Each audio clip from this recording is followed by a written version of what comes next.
Was he questionable this morning or something Yeah, pop up? he was questioned this morning, and we know he's going to be out at least the next 2 games. So, and then we'll kind of reevaluate from there. The next 2 games, just because he didn't respond after one or after 1 day of rest, or what? Why the He got extended? an MRI today after shoot around. So, after talking to the doctors and seeing the doctors, they just said give these next couple games off and kind of reevaluate from there. But no structural damage or anything like that. Jason. Jason Lloyd, The Athletic. JR, good to go? Yes. Start and everything? Yes. Now that RJ's coming back tonight, can you just sort of reflect on what he brought to the team, the city during his time here? I think he's a fun-loving guy who every single night was professional. I mean, whether he played 10 minutes or 25 minutes, if you started him, he came off the bench, you knew what you was going to get from him every single night.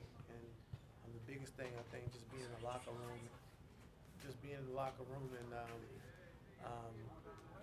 being true with those guys, being honest with the guys that were, messing up or not playing the right way, or, he was just great for the locker room and great for the guys because he was always fun-loving, but he knew how to do it. He knew how to communicate and talk with people. It's been a goofy year. I think everyone would agree to that. Have you missed sort of what him and JJ and Channing was here for quite a while, but have you, whatever they brought in terms of leadership and glue and all, has that been missing this year? I mean, we had new guys, come in, so you always want older guys who've been around and veteran guys that can kind of show them the way and how we do things around here. Even with the younger group now, just having Channing, like you said, RJ and Champ around just to show those guys the ropes and always constantly stand on them about what we want and what we preach here. But can't look back now, they're gone. We do miss them, but we got to move forward. Down front, Jeff. Jeff Shadell, News Herald. Ty, I'm not talking about this incident that got JR suspended, but overall, what kind of player has he been for you this season? He's just been the same guy. I think outside of scoring the basketball early, I think in the last couple of weeks he's been better shooting the basketball and being aggressive scoring. But just, having the toughest opponent every single night, I think until Jetty started, we kind of put Jetty on those guys to give JR a break. But same guy. I think just having the toughest matchup, guarding those guys every single night, bringing energy defensively, and then now, starting to take his shots and making shots as of late. But has his personality, has he been moody at all? It seems that sometimes he's been, I think moody would be the word to describe him. Everyone goes through that at times, so I'm not sure. Marla. Marla writing our Akron Beacon Journal.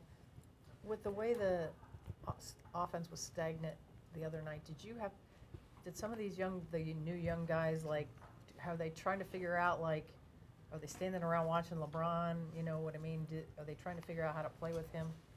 We're trying to figure that out, but we talked to those guys again today, just being aggressive, playing the game, and LeBron will be able to play off those guys no matter what, and that's why he's so great. So they don't have to play timid, just be aggressive, looking to score the basketball.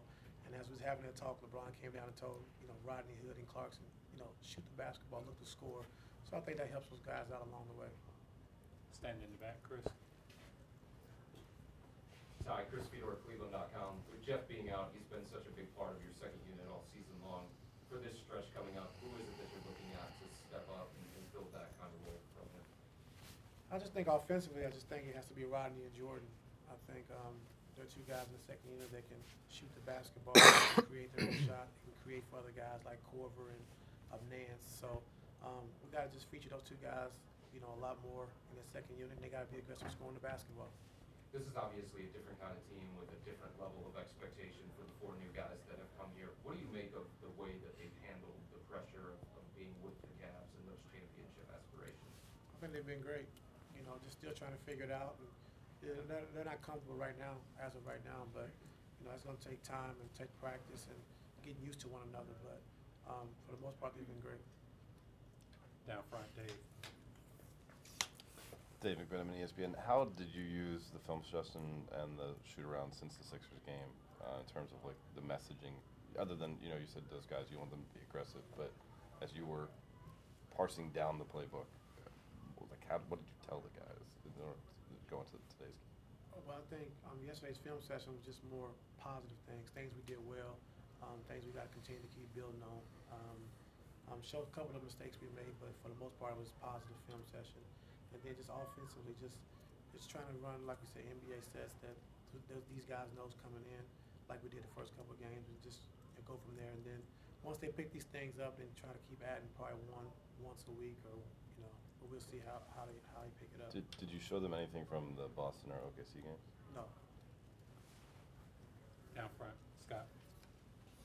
Scott Sargent, WFNY. Ty, this morning, JR mentioned that he needs to be a leader to some of these younger guys, and see he was one of the championship guys who was here.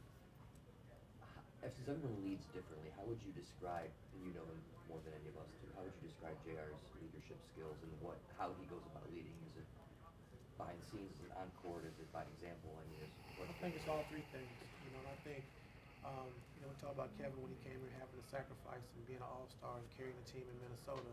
I think, when JR came here, he was always up for the sixth man of the year. Offenses were ran through him when he came off the bench, and then having to sacrifice and just being a spot-up shooter and taking shots when he was open. So I think he has to tell the young guys, just teach them about sacrifice and what it takes to win here. And he's done that for the last 3 years. Joe. So I'm clear on Jeff. Did he do shoot around today? No. Okay. And then for the playoffs, over the last couple of years, you've talked a lot about wanting to play 8, 9 guys rotation. Gets shorter as you go deeper. But now, when Kevin comes back, you'll have those 5, and then a second 5 of guys who've played a lot. Do you think you'll stay 10, or is one of the guys who's playing a lot going to That's why we just been playing different guys at the end of games, just kind of see, who can fit that role, who can fill that void of, pressure situation, pressure moments. And, they're trying to learn me, I'm trying to learn those guys also. So, guys are playing different positions, different roles, different times of the game, just so I can figure out, who you can go to in those situations. So it's going to be a learning process, and we'll just see when the playoffs get here. Tom, standing. I'm with the Associated Press. Ty, excuse me, we've been watching Kevin, and it seems like he's ramping things up a little bit. He said yesterday it would be great if he gets back early. Has the timetable accelerated on his return? I don't think so. I mean, I know he's on the court, shooting a little bit, and I'm running, doing things on the court, but, whenever he's cleared to play by the doctors, we're going to let him go. So, not sure if it's, earlier than what we expected, but, I mean, it would be a good thing if it was. Second row left. Ty, Eli Moody on BP Radio.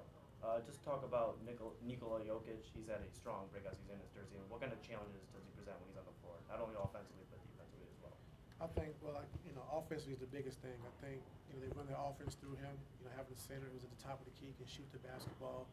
He's a great passer. If you switch, he can post up, gets to the free throw line. So he's a tough matchup offensively as a load. And defensively, I think it's good in the drop situations, playing cat and mouse, being able to protect the rim a little bit. So he's definitely got a lot better. I think Coach Malone's done a great job with him, for one. So just put him in a position where he can be successful, and he's been great. All right, is there anything else?